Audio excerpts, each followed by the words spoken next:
بسم اللہ الرحمن الرحیم۔ حضرت انس بن مالک رضی اللہ تعالیٰ عنہ کہتے ہیں، رسول اللہ صلی اللہ علیہ وآلہ وسلم فرماتے تھے، اے اللہ، میں تیری پناہ مانگتا ہوں عاجزی سے، سستی سے، بزدلی سے، بخل اور کنجوسی سے اور انتہائی بڑھاپے سے، اور میں تیری پناہ مانگتا ہوں عذاب قبر سے، اور میں تیری پناہ مانگتا ہوں زندگی اور موت کے فتنوں سے۔ سنن ابو داؤد حدیث نمبر 1540۔ حضرت ابو ہریرہ رضی اللہ تعالیٰ عنہ کہتے ہیں کہ رسول اللہ صلی اللہ علیہ وآلہ وسلم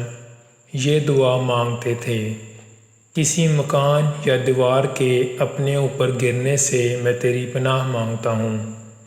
میں اونچے مقام سے گر پڑنے سے تیری پناہ مانگتا ہوں، میں ڈوبنے، جل جانے اور بہت بوڑھا ہو جانے سے تیری پناہ مانگتا ہوں،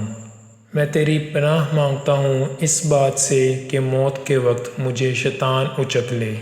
اس بات سے تیری پناہ مانگتا ہوں کہ میں تیری راہ میں پیٹھ دکھا کر بھاگتا ہوا مارا جاؤں، اور اس بات سے تیری پناہ مانگتا ہوں کہ کسی زہریلے جانور کے کاٹنے سے میری موت آئے۔ سنن ابو داؤد حدیث نمبر 1552۔ حضرت محمد بن صفوان رضی اللہ تعالیٰ عنہ کہتے ہیں، میں نے 2 خرگوش شکار کیے اور انہیں ایک سفید پتھر سے ذبح کیا، پھر ان کے متعلق رسول اللہ صلی اللہ علیہ وآلہ وسلم سے پوچھا تو آپ صلی اللہ علیہ وآلہ وسلم نے مجھے ان کے کھانے کا حکم دیا۔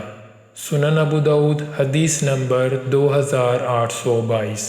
حضرت ابو ہریرہ رضی اللہ تعالیٰ عنہ کہتے ہیں کہ نبی کریم صلی اللہ علیہ وآلہ وسلم نے فرمایا، جو شخص مسلمانوں کے منصب قضاء کی درخواست کرے یہاں تک کہ وہ اسے پا لے، پھر اس کے ظلم پر اس کا عدل غالب آ جائے تو اس کے لیے جنت ہے، اور جس کا ظلم اس کے عدل پر غالب آ جائے تو اس کے لیے جہنم ہے۔ سنن ابو داؤد حدیث نمبر 3575۔